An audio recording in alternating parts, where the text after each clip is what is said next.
Assalamualaikum warahmatullahi wabarakatuh, Bapak Ibu sekalian. Puji syukur alhamdulillah karena kita masih dipertemukan dalam keadaan sehat walafiat di pertemuan peningkatan kemampuan keluarga atau P2K2 atau FDS ini. Baik Bapak Ibu sekalian, kali ini kita menginjak pada sesi ke-12, yaitu mengenai penelantaran dan eksploitasi anak. Pada langkah kedua ini, kita akan membahas mengenai pengertian penelantaran terhadap anak. Nah, sebelum kita mulai, mungkin saya bertanya kepada Bapak Ibu sekalian, apa yang Bapak Ibu ketahui tentang penelantaran terhadap anak? Yang saya ketahui, kurang kasih sayangnya orang tua itu juga bisa. Kurangnya ekonomi, jadi kebutuhan anak kurang terpenuhi, kayak makanan-makanan yang bergizi. Pak, penelantaran anak itu orang tua yang tidak peduli terhadap anaknya. Ya sering biasanya itu sering bertengkar gitu loh Pak, orang tuanya. Jadi tidak memberikan kasih sayang terhadap anaknya. Jadi egois, orang tuanya itu egois, tidak peduli terhadap anaknya. Terkait tentang apa saja yang dimaksud dengan penelantaran anak kalau kita aplikasikan di kehidupan kita sehari-hari, diantaranya yaitu tidak memperbolehkan anak untuk bermain dengan teman sejawatnya, karena itu telah membatasi anak untuk berkarya bersama temannya di luar rumah, membatasi dia untuk beraktivitas, berekspresi sebagaimana layaknya anak kecil pada umumnya. Terus yang kedua yaitu penelantaran anak itu seperti membiarkan anaknya tidak dipedulikan, anaknya tidak diajarkan sekolah, tidak diajarkan ngaji, dibiarkan, tidak disuruh makan, minum, atau kesehatannya dan tidak dipedulikan. Intinya diterlantarkan gitu, Pak.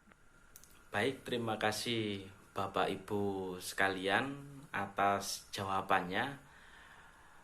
Jadi pengertian penelantaran terhadap anak yaitu tidak dilakukannya kewajiban dan tanggung jawab orang tua atau pengasuh dalam memenuhi kebutuhan dasar dari anak, baik fisik, dari segi psikis, rohani, maupun dari segi sosialnya.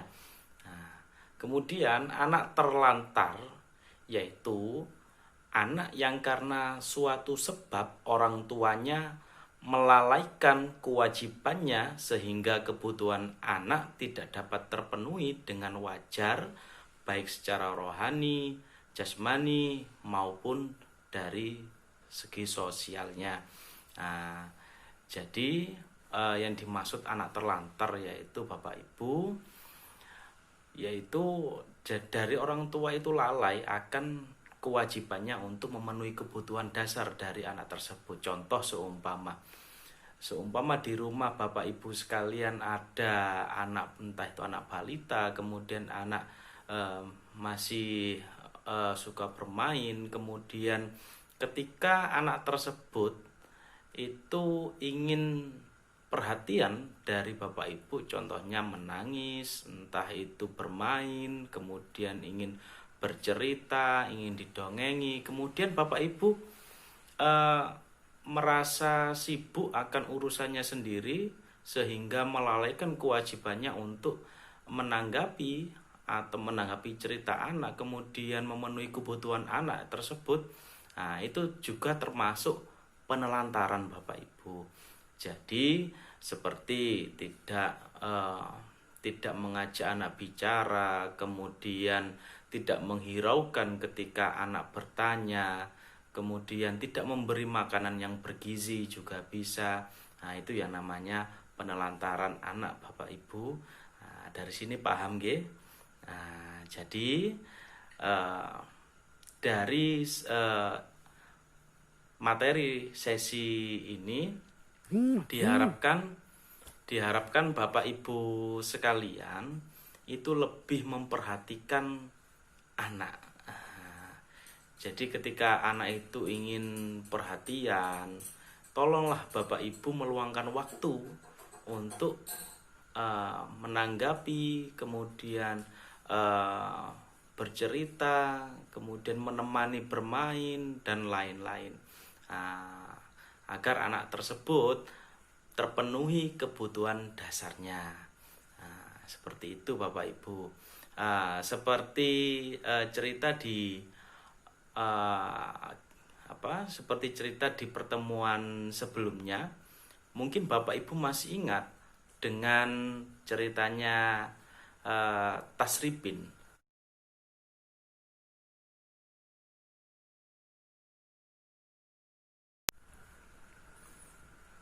Baik Bapak Ibu sekalian, untuk mengingat kisah Tasripin, mari kita buka di buku pintar halaman 33. Jadi kisah ini sebelumnya sudah diceritakan di langkah sebelumnya. Mungkin untuk mengingat kembali, mari kita buka dan kita baca dan pahami bersama. Jadi kisah Tasripin, bocah 12 tahun yang harus menghidupi ketiga adik-adiknya. Jauh di sebuah dusun di desa Gunung Lurah, kecamatan Cilongkok, Banyumas, Jawa Tengah, Tasripin 12 tahun, bocah tanggung dari dusun pesawahan, harus hidup sendiri dan mencari nafkah untuk menghidupi ketiga adiknya.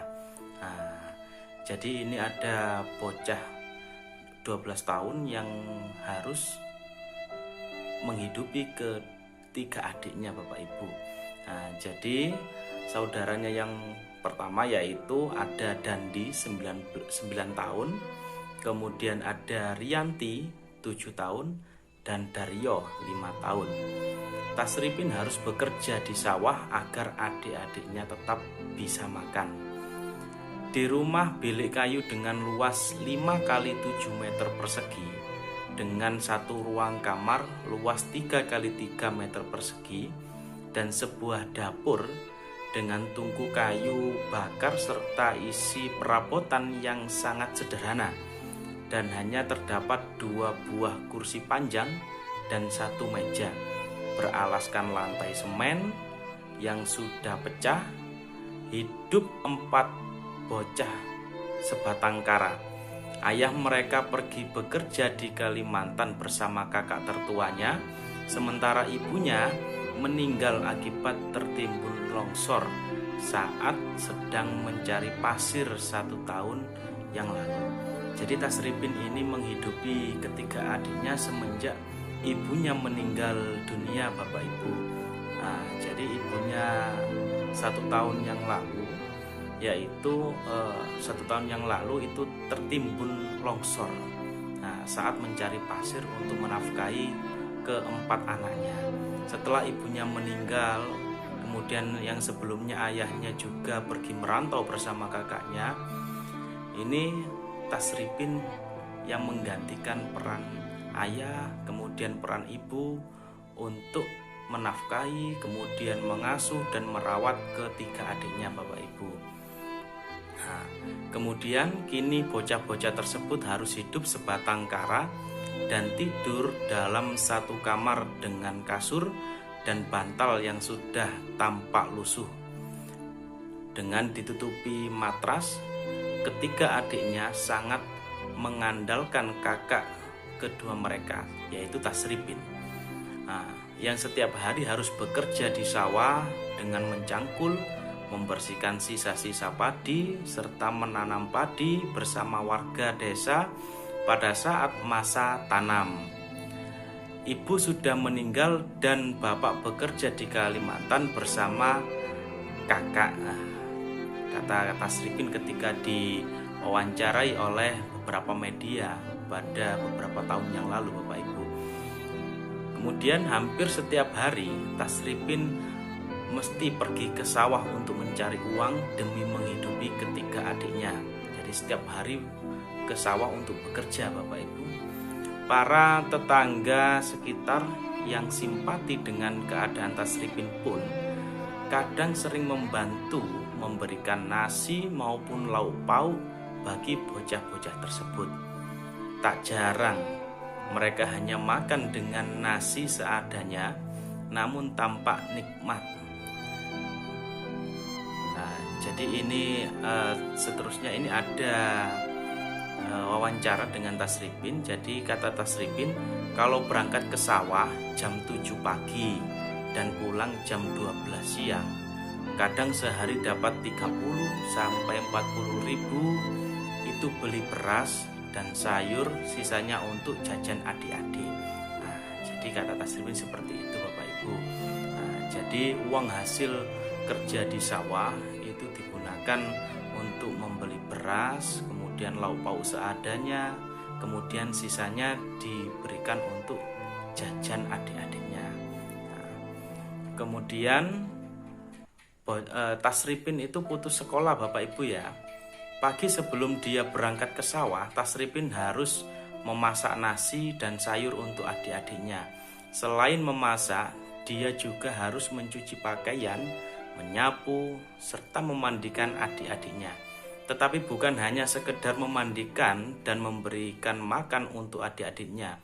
Dia pun bertanggung jawab terhadap adik-adiknya dengan mengajak adik-adiknya sholat dan mengaji di musola di depan rumah. Nah, ini sungguh mulia sekali Tasripin ini, Bapak Ibu ya.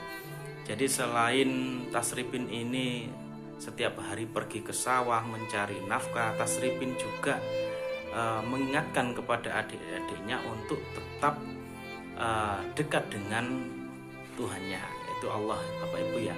Nah, sholat dan mengaji di musola. Nah, dari cerita tersebut mungkin dapat kita petik pelajaran, Bapak Ibu, agar kita selalu memperhatikan anak. Jangan sampai anak kita terlantar, Bapak Ibu. Maksudnya terlantar itu apa? Yaitu tidak terpenuhinya kebutuhan dasar mereka, seperti makanan yang bergizi, kemudian hak untuk bermain, kemudian berbicara, kemudian untuk sekolah. Jadi kita usahakan untuk selalu memenuhinya, Bapak Ibu. Baik Bapak Ibu sekalian, dengan berakhirnya kisah Tasripin, mudah-mudahan bisa kita ambil hikmahnya dan menjadi pembelajaran bagi kita sekalian untuk selalu memperhatikan, kemudian memenuhi, yang paling penting yaitu memenuhi kebutuhan dasar anak-anak kita. Nah, dari saya cukup, kurang lebihnya mohon maaf. Assalamualaikum warahmatullahi wabarakatuh.